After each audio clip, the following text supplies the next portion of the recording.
लंका युद्ध की समाप्ति के बाद श्री राम सभी वानरों तथा राक्षसों के साथ अयोध्या की ओर पुष्पक विमान द्वारा चले।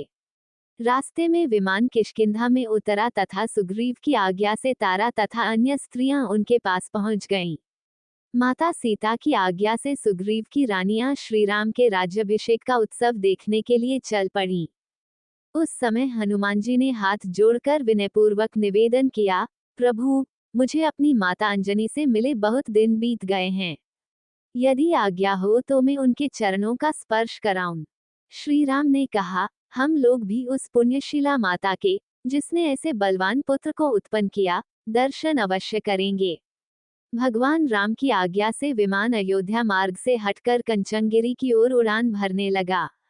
विमान के धरती पर उतरते ही हनुमान जी ने साथ जानकी और श्री राम भी उतर गए। श्री राम, सीता, लक्ष्मण तथा विभीषण आदि सभी वानर, भालुओं एवं राक्षसों के साथ हनुमान अंजनी के पास पहुंचे। उनके नेत्रों में आंसू थे और गले में एक भारीपन। माता अंजनी ने हनुमान जी को देखते ही गले लगा लिया। उसी समय श्री राम, सीता तथा अन्य लोग भी वहां पहुंच गए। मारुति ने उन सब का परिचय अपनी माता को दिया।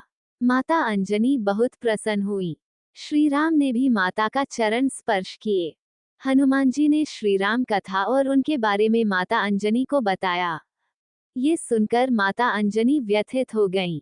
उन्होंने कहा, हनुमान, तुम पूरी लंका को डुबो सकते थे, रावण को तुरंत धराशायी कर सकते थे, पर तुमने ऐसा क्यों नहीं किया?